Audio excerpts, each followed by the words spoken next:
यह एक free course है, कैबिन क्रू फ्री कोर्स। तो अगर आप फ्लाइट क्रू, कैबिन क्रू या फ्लाइट स्टूवर्ड बनना चाहते हैं तो यह आपके लिए बेस्ट कोर्स है। आप कहीं से भी 2 लाख में, 5 लाख में जो कोर्स करेंगे उसमें भी आप ये सब कुछ नहीं सीखेंगे जो हम आपको फ्री कोर्स में सिखाने वाले हैं। तो अगर आप एयरपोर्ट पर, एयरलाइन पे या फिर आप फ्लाइट क्रू बनना चाहते हैं या आप किसी भी तरह की ट्रैवल से रिलेटेड जॉब करना चाहते हैं तो ये कोर्स आपके लिए बहुत फ़ायदेमंद है। और अगर आप किसी प्रकार की जॉब नहीं करना चाहते हैं, आप सिर्फ एक ट्रैवल एजेंट हैं, तब भी ये आपके लिए फ़ायदेमंद है। और मान लीजिए कि आप ना ही जॉब करना चाहते हैं, ना ही आप ट्रैवल से लिंक्ड हैं, तब भी ये कोर्स आपके लिए फ़ायदेमंद है, क्योंकि इसके अंदर बहुत सारी ऐसी चीज़ें हैं जो हर एक ट्रैवलर को मालूम होनी चाहिए हैं, जिससे कि वो अपनी यात्रा को और सुखद बना सकते हैं। तो ये आज पहला चैप्टर है। इस चैप्टर के अंदर आप सीखेंगे कि एक फ़्लाइट क्रू को या कैबिन क्रू को क्या क्या काम करना होता है और किस किस डिपार्टमेंट से कोऑर्डिनेट करना होता है। सबसे पहले तो मैं आपको ये बताना चाहूँगा कि एक फ़्लाइट क्रू के लिए या कैबिन क्रू के लिए मल्टीटास्किंग करना बहुत ज़रूरी है। तो उनको बहुत सारे काम करने होते हैं। उनका काम सिर्फ खाना खिलाना नहीं है फ़्लाइट के अंदर, उनके पास बहुत सारे काम हैं। दूसरी बात मैं आपको ये बोलना चाहूँगा कि cabin crew are the brand ambassadors of airline. ये एयरलाइन के ब्रांड एम्बेसडर्स हैं। तो ये एयरलाइन को रिप्रेजेंट करते हैं। जब कोई पहली बार किसी फ़्लाइट को एक्सपीरियंस करता है या किसी एयरलाइन को एक्सपीरियंस करता है तो वो फ़्लाइट क्रू, कैबिन क्रू की सर्विस के अकॉर्डिंगली उस एयरलाइन को रेट करता है या उसका रिव्यू करता है।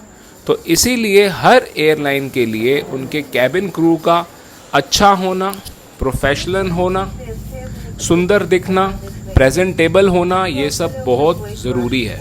इसके अलावा एयरलाइन के लिए यह भी ज़रूरी है कि उनके कैबिन क्रू जो हैं वो स्ट्रॉन्ग दिखें, वो हर सिचुएशन को हैंडल कर सकें। तो उन्हों के अंदर वो सारी क्वालिटीज़ होनी चाहिए जो एक आर्मी पर्सनल में या पुलिस में काम करने वाले एक इंसान में होती है। इसीलिए ये एक हाई पेइंग जॉब है। इसके अंदर काफ़ी ज़्यादा सैलरीज़ हैं और काफ़ी कुछ फ्री ट्रैवल करने के लिए भी मिलता है। अब आपको ये समझना है कि अगर आप कैबिन क्रू बनेंगे या आप कैबिन क्रू बनना चाहते हैं तो आपका काम सिर्फ फ़्लाइट के अंदर काम करना नहीं है। आपको सिटी ऑफिस के साथ भी काफ़ी कोऑर्डिनेट करना होगा। सिटी ऑफिस में जाना, वहाँ पर से समझना, वहाँ पे मैनुअल्स बनाना, उन मैनुअल्स को इम्प्लीमेंट करना, ट्रेनिंग ऑफिस के साथ कोऑर्डिनेट करना, ये सब एक कैबिन क्रू के जॉब का हिस्सा है। इसके अलावा एक और काफ़ी इम्पोर्टेंट पार्ट है जिसे हम कहते हैं मैनुअल्स। कैबिन क्रू को जितना भी काम करना होता है वो सब मैनुअल्स के अंदर लिखा गया है, अच्छे से उसको समझाया गया है। और ये मैनुअल्स ऐसा नहीं है कि किसी बुक की फॉर्म में है। अब हम इंटरनेट के ज़माने में हैं तो ये सब क्लाउड पर या फिर टैबलेट्स पर है। एक कैबिन क्रू के लिए ये बहुत ज़रूरी है कि वो उन मैनुअल्स को ठीक से पढ़े, उनको समझे और जब ज़रूरत पड़े उसको इम्प्लीमेंट करे। और इसके अलावा कैबिन क्रू को ये भी मालूम होना चाहिए है कि वो उन मैनुअल्स को कैसे ढूंढ सकता है या कहाँ पर निकाल सकता है, कहाँ से उनको ले सकता है और किस सिचुएशन में उसको उन्हें यूज़ करना है। फिर हम आ जाते हैं कि हेड क्रू क्या होता है। मान लीजिए कि एक फ़्लाइट है, मान लीजिए कि एयर फ्रांस दिल्ली से पेरिस जा रही है। इसके अंदर 400 पैसेंजर हैं और 20 फ्लाइट क्रू है, ठीक है, या कैबिन क्रू है। तो इन 20 के अंदर एक हेड क्रू होगा। तो बाकी जो 19 हैं वो सब उस 20वें की, जो सबसे सीनियर है, उसकी बात मानेंगे। जो हेड क्रू होता है उसकी सैलरी काफ़ी ज़्यादा होती है और हेड क्रू 60 ईयर्स की एज तक भी काम करते रहते हैं। तो जैसे कि कई लोगों को लगता है कि कैबिन क्रू सिर्फ 30-35 साल की एज तक काम करते हैं, तो ऐसा नहीं है। अगर आप अच्छा काम करेंगे तो आप हेड क्रू बन सकते हैं और उससे ज़्यादा अच्छी पोजीशंस पे भी जा सकते हैं। जैसे कि फिर आप ट्रेनिंग डिपार्टमेंट में जा सकते हैं और आप बाकी कैबिन क्रूज़ को ट्रेनिंग दे सकते हैं, चाहे आपकी एज कुछ भी हो।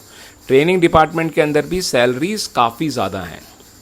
अब हमें ये समझना है कि कैबिन क्रू जो हेड क्रू है और बाकी जो कैबिन क्रू हैं, क्या उनके ऊपर भी कोई सीनियर है? उनके ऊपर काफ़ी सीनियर हैं अगर हम सिटी ऑफिस की बात करें, पर हम बात कर रहे हैं कि जब फ्लाइट उड़ रही है तब क्या उनके ऊपर कोई सीनियर है? तो जी हाँ, जो कैप्टन है, जो सीनियर पायलट है, वो उन सब का हेड है। तो जो बॉस है वो हमेशा कैप्टन है जो हवाई जहाज को उड़ा रहा है। ठीक है, फिर हम आ जाते हैं कि ICAO क्या है। देखिए, अगर आप कैबिन क्रू बनेंगे तो सबसे पहली चीज़ जो आप करेंगे वो ट्रेनिंग होगी। सबसे पहले आपकी जॉब लगेगी। जॉब लगने के वक्त आपको बताया जाएगा कि आपकी कितनी सैलरी है। सैलरी को दो तरीके से समझाया जाएगा कि आप जब ट्रेनिंग कर रहे हैं तब आपको कितने पैसे मिलेंगे और जब आपकी ट्रेनिंग ख़त्म हो जाएगी तब आपको कितने पैसे मिलेंगे। फॉर एग्जांपल, जब इंडिया के अंदर मान लीजिए कोई इंडिगो एयरलाइन में लगता है तो उसकी जो ट्रेनिंग के टाइम जो सैलरी होती है वो 25,000 30,000 रुपीज़ होती है। और ये ट्रेनिंग 3 महीने की भी हो सकती है, 4 महीने की भी हो सकती है, 6 महीने की भी हो सकती है। और ये अंतराल कंप्लीट होने के बाद उनों की सैलरी 50,000, 60,000, 70,000 रुपये तक चली जाती है। और ये सैलरी जितने ज़्यादा वो फ्लाइट्स करेंगे, जितने ज़्यादा घंटे वो हवा में रहेंगे, उसके हिसाब से इंक्रीज़ होती रहेगी और उसके हिसाब से उनको बेनिफिट्स भी ज़्यादा मिलते रहेंगे फ्यूचर में। तो सबसे पहले उनको ट्रेनिंग करनी होगी। नौकरी लगते ही सबसे पहले ट्रेनिंग होगी। अब ट्रेनिंग किसके बेसिस पर होने वाली है? ट्रेनिंग को कौन रेगुलेट करता है? तो ट्रेनिंग को रेगुलेट करने वाली जो ऑर्गेनाइजेशन है उसका नाम है ICAO, International Civil Aviation Organization. पूरी दुनिया में हर कंट्री में फ्लाइट क्रू की, कैबिन क्रू की जो ट्रेनिंग होती है उसका प्रोसेस बनाने वाली ऑर्गेनाइजेशन ICAO है। चाहे वो कोई भी एयरलाइन हो, वो ICAO की गाइडलाइन के अकॉर्डिंगली ही अपने कैबिन क्रू को ट्रेनिंग देंगे। और जो भी डेवलपमेंट्स होती हैं उसको भी ICAO देखता है, समझता है और फिर उसको अप्रूव करता है। फिर हम आ जाते हैं कि एक कैबिन क्रू को ग्राउंड ट्रेनिंग की भी ज़रूरत होती है। देखिए, एक तो हो गया कि आपको फ्लाइट के अंदर की ट्रेनिंग चाहिए, इसके अलावा आपको एयरपोर्ट की भी ट्रेनिंग चाहिए, क्योंकि कैबिन क्रू फ्लाइट के अंदर तो एयरपोर्ट से होते हुए ही जाएगा और एयरपोर्ट के ग्राउंड स्टेशन पर ही एयरलाइन का ऑफिस भी है। तो हर कैबिन क्रू के लिए ग्राउंड ऑपरेशन की नॉलेज होना भी बहुत ज़रूरी है, एयरपोर्ट की नॉलेज होना भी बहुत ज़रूरी है, जो कि हम आपको इसी कोर्स के अंदर सिखाएंगे।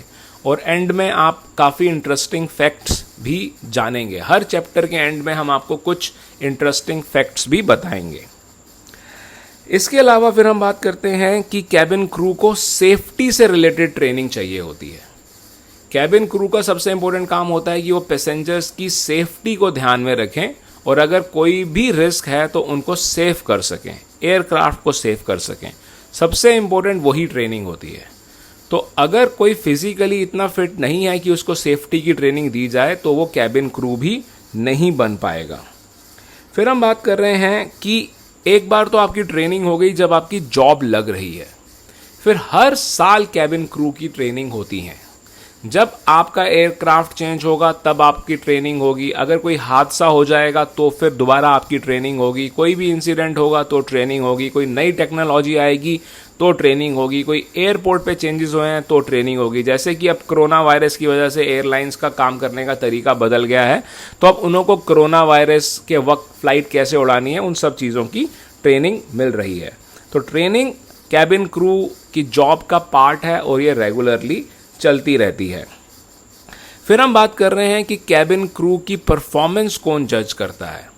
जितनी भी फ्लाइट आप एज ए कैबिन क्रू करेंगे उन सब की एक परफॉर्मेंस रिपोर्ट बनेगी और हर फ्लाइट की परफॉर्मेंस रिपोर्ट परफॉर्मेंस डिपार्टमेंट में जाएगी और उस रिपोर्ट के अकॉर्डिंगली ही आपकी आगे की प्रमोशंस, आपकी आगे की सैलरी डिसाइड होने वाली है।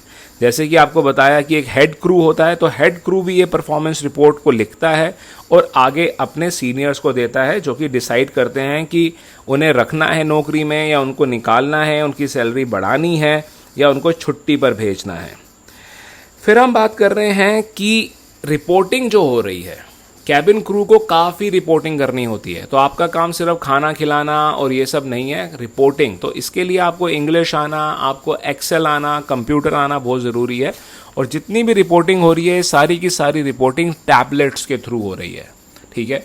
ये टैबलेट्स हाथ में भी दिए जाते हैं, कई बार आपको मोबाइल से करने के लिए परमिशन दी जाती है, नहीं तो एयरक्राफ्ट के अंदर ही कंप्यूटर्स लगे होते हैं, टैबलेट्स लगे होते हैं, जिनको क्रू मेंबर्स यूज़ करते हैं और उसके अकॉर्डिंगली वो रिपोर्टिंग करते हैं। हर चीज़ की रिपोर्टिंग होती है, फ्लाइट कितने बजे उड़ी, कितने बजे लैंड हुआ, क्या प्रॉब्लम आई, क्या प्रॉब्लम नहीं आई। अगर सब कुछ अच्छा रहा तो उसकी भी रिपोर्टिंग होगी।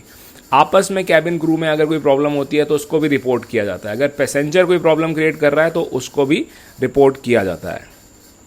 फिर हम बात कर रहे हैं कि कोई रेयर सिचुएशन आ जाती है, कोई ऐसी सिचुएशन आ जाती है कि फ्लाइट क्रैश होने वाली थी, या कोई ऐसी सिचुएशन आ जाती है कि पैसेंजर बहुत ज़्यादा बदतमीजी कर रहा है, या हाईजैक जैसी कोई सिचुएशन आ जाती है। तो उन सिचुएशंस को कैसे हैंडल करना है, उनके लिए भी मैनुअल्स हैं। तो मैनुअल्स को कितनी जल्दी एक कैबिन क्रू एक्सेस कर सकता है वो बहुत इंपॉर्टेंट है, और उन मैनुअल्स के अकॉर्डिंगली एक्ट भी करना है। इसकी भी ट्रेनिंग दी जाती है और ऐसी सिचुएशंस क्रिएट की जाती हैं। जब फ्लाइट के अंदर ट्रेनिंग दी जा रही होती है, ट्रेनिंग कैबिन क्रू को दो तरीके से दी जाती है। एक तो एयरपोर्ट पर दी जाती है, दूसरी फ्लाइट उड़ते हुए भी फ्लाइट के अंदर दी जाती है। रियल फ्लाइट्स के अंदर भी ट्रेनिंग दी जाती है। जब रियल फ्लाइट्स के अंदर ट्रेनिंग दी जा रही होती है तब एक एडिशनल कैबिन क्रू की तरह ट्रेनिंग दी जा रही होती है। तो ये सारी सिचुएशंस क्रिएट भी की जाती हैं। कुछ फेक फ्लाइट्स बनाई जाती हैं जिसके अंदर ये सारी सिचुएशंस क्रिएट की जाती हैं। कोई एक्ट करता है एक हाईजैकर की तरह, या पायलट ऐसे एक्ट करता है कि फ्लाइट क्रैश होने वाली है, या सच में उसको पानी पे उतार दिया जाता है। तो ये सारा कुछ सिखाया जाता है। तो अगर आप कैबिन क्रू बनना चाह रहे हैं तो आपको इन सब चीज़ों के लिए रेडी होना चाहिए है। तो जो भी रियल सिचुएशन होंगी उनकी भी मैनुअल्स बनी हुई हैं, उनको एक्सेस करना है और उसके अकॉर्डिंगली फिर एक्ट करना है। अब हम आ जाते हैं उस काम पर जो ज़्यादातर लोगों को लगता है कि कैबिन क्रू का काम है और पैसेंजर्स के लिए जो कि काफ़ी इंपॉर्टेंट है, ये है खाना। अब आप ये समझिए कि कैबिन क्रू को जो खाना आ रहा है उसके लिए भी कोऑर्डिनेट करना है, और खाना हमेशा बेस्ट केटरिंग कंपनी से आ रहा होता है, ठीक है। हर एयरलाइन की कोई ना कोई एक पहले से डिसाइडेड केटरिंग कंपनी होगी, या फिर कोई 5 स्टार होटल होगा जिसको उन्होंने ये कॉन्ट्रैक्ट दिया होगा, और ये मेन्यू भी डिसाइड होगा। ये भी कैबिन क्रू का और एक टीम का काम होता है, और कैबिन क्रू से भी पूरी सलाह दी जाती है कि क्या खाना देना चाहिए है, किस तरह के लोग उसके अंदर हैं। अगर रशिया जा रही है फ्लाइट तो हमारे को कोई रशियन डिशेस भी उसके अंदर ऐड करनी होंगी। अगर ये जॉर्डन जा रही है तो जॉर्डन की जो कुछ लोकल डिशेस हैं वो हमारे को ऐड करनी होगी। इंडियंस हैं उसके अंदर तो इंडियन डिशेस हमें ऐड करनी होगी। फिर ये देखा जाएगा कि खाने का साइज़ क्या हो, क्योंकि छोटी सी ट्रे है, छोटी सी कटोरी है, उसके अंदर देना है, आराम से दिया जा सके, फिर उसको स्टोर करना है। उसके इंग्रेडिएंट ऐसे हों कि किसी की तबीयत खराब ना हो, क्योंकि वो फ्लाई भी कर रहे हैं। और इस बात का भी ध्यान रखना है कि इस सारे के सारे खाने को गर्म कैसे किया जाएगा, और ये सारा काम एक कैबिन क्रू को करना होता है। और इसके अलावा ये ध्यान रखना है कि खाना ऐसा हो जिससे कि प्राइस ना बढ़े, जो एयरलाइन की जो कॉस्ट है वो ज़्यादा ना बढ़े। तो इन सब के अंदर कैबिन क्रू को इन्वॉल्व होना होता है और खाना फिर सर्व करना होता है। जब हम खाना सर्व कर रहे हैं तो उसको सर्व करने के लिए इक्विपमेंट्स चाहिए। उन सारे इक्विपमेंट्स का भी एक कैबिन क्रू को ध्यान रखना होता है। उन्हें इस बात का भी ध्यान रखना होता है कि वो सारे के सारे इक्विपमेंट्स क्या फ्लाइट के अंदर चढ़ा दिए गए हैं, वो कहाँ पर रखे गए हैं, क्या वो बिल्कुल ठीक ढंग से काम कर रहे हैं। इसके अलावा गाले, खाना जो कैबिन क्रू लेकर आते हैं, एक जो ट्रॉली सी होती है उसको गैले कहा जाता है, ठीक है। तो गैले जो हैं वो बिल्कुल ठीक एप्रोप्रिएट साइज़ के हैं, उसके अंदर खाना ठीक से आ रहा है, उसके अंदर जब खाना लोग खा लेंगे तो उटेंसिल्स को लेकर जाया जा सकता है, क्या वो छोटे से रास्ते से निकल पाएंगे। इन सबको भी पहले से समझना होता है, इनकी ट्रेनिंग भी मिलती है, और जब फ्लाइट उड़ने वाली होती है तो इन सब चीज़ों को चेक करना एक कैबिन क्रू का काम होता है। फिर हम बात कर रहे हैं प्रोडक्ट डिपार्टमेंट की। कैबिन क्रू को प्रोडक्ट डिपार्टमेंट के साथ भी कोऑर्डिनेट करना होता है। प्रोडक्ट डिपार्टमेंट का क्या काम है, देखिए, हर फ्लाइट के अंदर कुछ पिल्लो मिलेंगे, आपको हेडफोन मिलेगा, और आपको ब्लैंकेट्स मिलेंगे, शेविंग किट मिलेगी, टूथब्रश मिलेंगे। तो ये सारा कुछ प्रोडक्ट डिपार्टमेंट देता है। तो कैबिन क्रू को प्रोडक्ट डिपार्टमेंट के साथ कोऑर्डिनेट करना होता है कि उनको ये सारा सामान मिल गया है और फ्लाइट के अंदर उसे रख दिया गया है ताकि पैसेंजर उसको रियलिटी में यूज भी कर सकें। अगर इसको सीट पे रखने की जरूरत है तो सीट पे रख दिया गया है। ठीक है, फिर हम बात कर रहे हैं कि कैबिन क्रू को, अगर एक फ्लाइट के अंदर 10 कैबिन क्रू है तो उनमें से किसी एक को ये रिस्पॉन्सिबिलिटी दी जाएगी जो कि ड्यूटी फ्री आइटम्स या टैक्स फ्री आइटम्स जो एयरक्राफ्ट के अंदर बेचे जाते हैं उनको कैसे बेचना है, उनको कहाँ स्टोर करना है, कब उनकी एडवर्टीजमेंट करनी है, कब पैसेंजर को उसकी अनाउंसमेंट बतानी है, कब उनको उनका मैनुअल देना है, कब उनसे पैसे लेने हैं, कैसे पैसे लेने हैं, अगर कोई उस वक्त पैसे नहीं दे रहा है तो वो कब पैसे देगा, वो फ्लाइट के लैंड होने के बाद पैसे देगा। तो इन सब के लिए भी किसी एक कैबिन क्रू को रिस्पॉन्सिबिलिटी दी जाती है। तो अगर आप कैबिन क्रू बनना चाहते हैं तो आपको इस चीज़ के लिए भी तैयार होना पड़ेगा। अब इन्हीं 10 में से एक कैबिन क्रू को रिस्पॉन्सिबिलिटी दी जाएगी एंटरटेनमेंट की।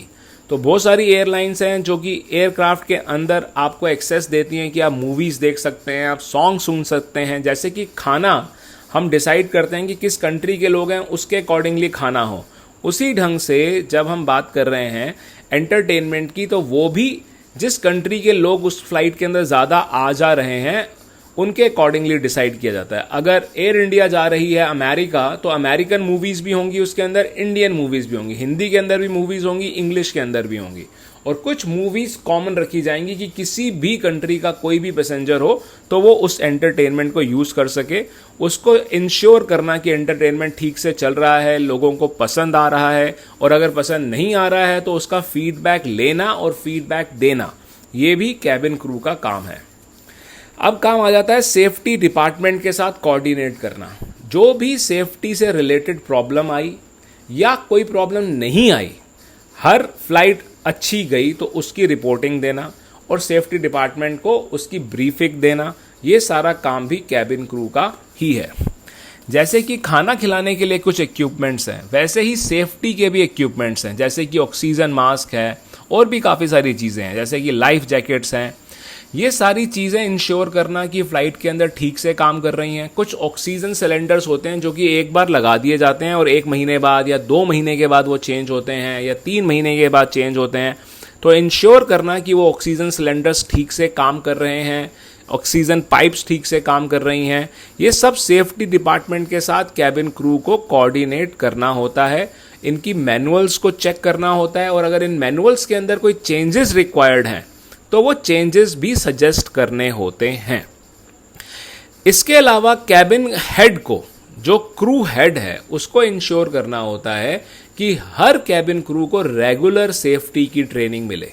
सेफ्टी से रिलेटेड ट्रेनिंग कई बार हर महीने लेनी पड़ती है, कई बार हर 3 महीने में लेनी पड़ती है। शुरू के 3-4 साल में तो आप ये समझ लीजिए अगर आप कैबिन क्रू बनते हैं तो आप हर 2 महीने में सेफ्टी से रिलेटेड ट्रेनिंग लेंगे ही लेंगे, कम से कम।